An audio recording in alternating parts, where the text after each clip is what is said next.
3, 2, 1. Start. भारतीय reserve bank के governor ने एक बार फिर दोहराया है कि चालू वित्तीय वर्ष में विकास दर 10.5% रह सकती है। अप्रैल की अपनी मौद्रिक नीति की समीक्षा के वक्त ही उसने यह अनुमान घोषित कर दिया था। कोरोना काल में अर्थव्यवस्था का रुख लगातार नीचे की तरफ बना रहा। उसके पहले भी 4-5 तिमाहियों से आर्थिक विकास दर लगातार घटती रही थी। इस वक्त महंगाई चरम पर है। पेट्रोल डीजल की कीमतें काबू में नहीं आ पा रही।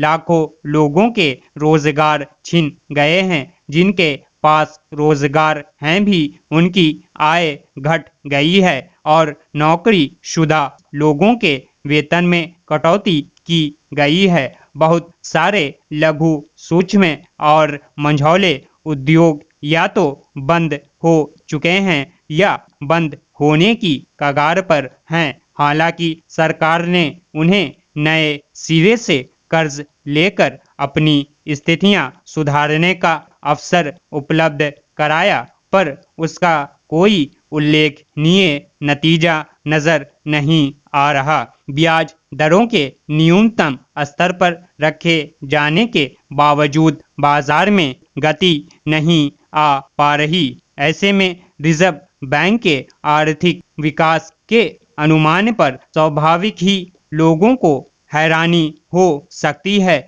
मगर रिजर्व बैंक आर्थिक समावेशन की नीति पर चलते हुए इस लक्ष्य तक पहुंचने को लेकर आश्वस्त है। रिजर्व बैंक गलत तरीके से बिक्री, साइबर सुरक्षा, आंकड़ों की गोपनीयता जैसे जोखिमों को प्रभावी तरीके से दूर करने और वित्तीय प्रणाली को भरोसेमंद बनाने को लेकर प्रतिबद्ध दिखता है। इसलिए वह पहुंच, गुणवत्ता और उपयोग के आधार पर समावेशिता सूचकांक तैयार कर रहा है। इसके पीछे उसकी मंशा समझी जा सकती है। पिछले कुछ सालों में व्यापारिक वाणिज्यिक गतिविधियों में असमानता देखी गई। कुछ औद्योगिक घरानों की कमाई तेजी से बढ़ती दर्ज हुई तो बहुत सारे उद्योगों के लिए अपना अस्तित्व बचाना मुश्किल हो गया। फिर इंटरनेट के जरिए कारोबार करने वाली देशी विदेशी कंपनियों ने मंदी का खूब लाभ उठाया। बिक्री में कई अनियमितताएं भी देखी गईं।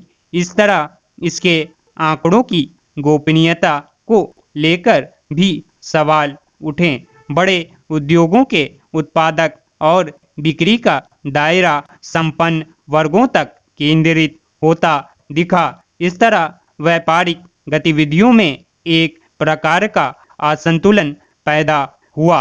इससे रिजर्व बैंक कैसे संतुलित कर पाएगा, देखने की बात है। वह खुद भी मानता है कि अभी मांग की कीमत धीमी बनी रहेगी। जाहिर है इसका असर उत्पादन पर पड़ेगा। बाजार में तेजी ला पाना बड़ी चुनौती रहेगी, मगर वह वित्तीय संतुलन और समावेशिता के अपने इरादे में कुछ हद तक सफल हो पाता है तो बड़े और छोटे उद्योगों के बीच बढ़ रही खाई को पाटने में अवश्य कुछ कामयाबी मिल सकती है। अर्थव्यवस्था को मजबूती और टिकाऊपन तभी मिल पाएगा जब लोगों की क्रय शक्ति बढ़ेगी, और वह तब संभव होगा जब रोजगार के अवसर बढ़ेंगे।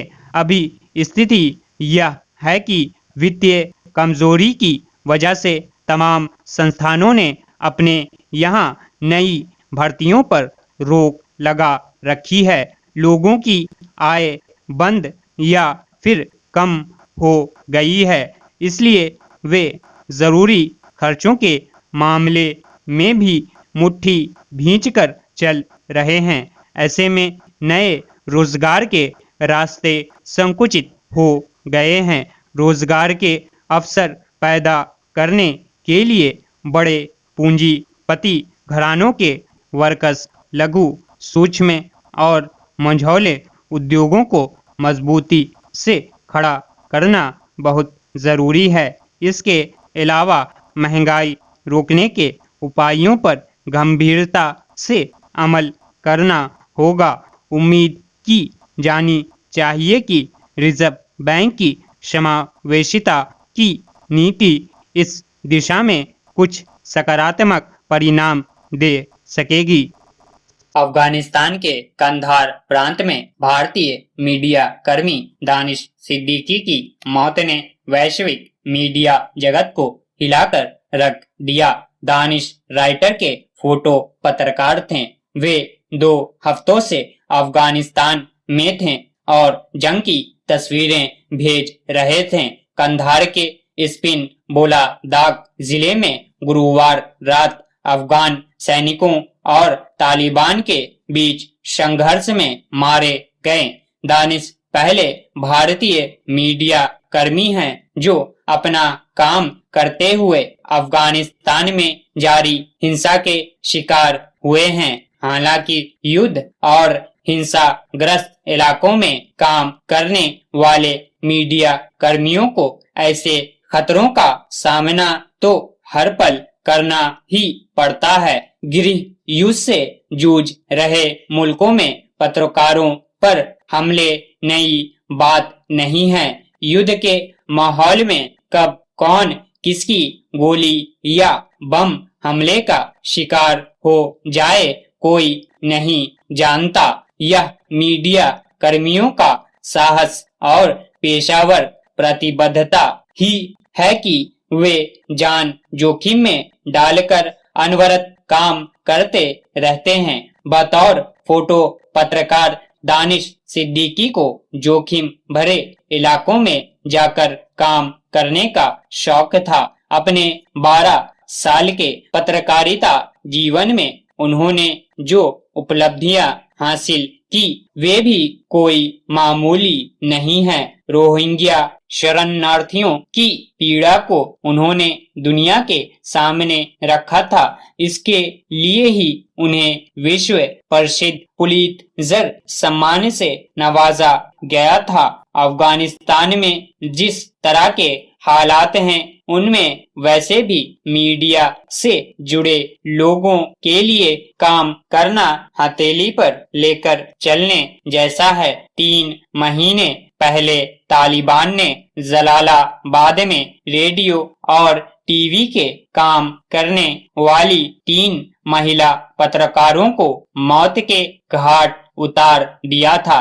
पिछले 10 महीनों में 20 से ज्यादा मीडिया कर्मी तालिबान की गोलियों का शिकार हो चुके हैं। दुनिया में मीडिया कर्मियों के लिए जो सबसे ज्यादा खतरनाक देश माने जाते हैं अफगानिस्तान भी उनमें से एक है। इस वक्त यहाँ ज्यादातर इलाकों में अफगान सैनिकों और तालिबान के बीच भारी जंग चल रही है। तालिबान का दावा है कि उसने देश के 25% हिस्से पर कब्जा कर लिया है। उधर तालिबान के चंगुल से मुल्क को आजाद कराने के लिए अफगान सेना भी पूरी ताकत से लड़ रही है। वह जंग ज्यादा घातक इसलिए भी हो गई है कि लड़ाई का मैदान अब रिहायशी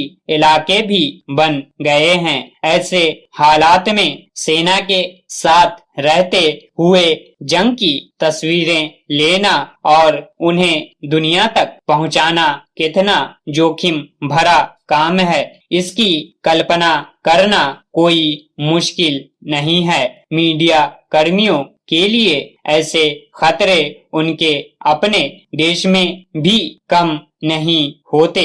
सत्ता की तानाशाही के खिलाफ प्रदर्शनों, भ्रष्टाचार, नागरिक अधिकारों के हनन जैसे मुद्दे पर धरने प्रदर्शनों के दौरान भी सुरक्षा बल मीडिया कर्मियों को निशाना बनाने से नहीं चूकते। ज्यादा चिंता की बात इसलिए है कि अब लोकतांत्रिक होने का दावा करने वाले देश में भी ऐसी प्रवृत्ति तेजी से बढ़ रही है। पत्रकारों को गैर कानूनी रूप से बंदी बना लिया जाना, गिरफ्तार कर लेना, उन पर ढेरों मुकदमे ठोक देना अब कोई नई बात नहीं रह गई है। इसलिए मीडिया कर्मियों की सुरक्षा एक गंभीर चिंता का विषय बनता जा रहा है। सवाल है कि अगर मीडिया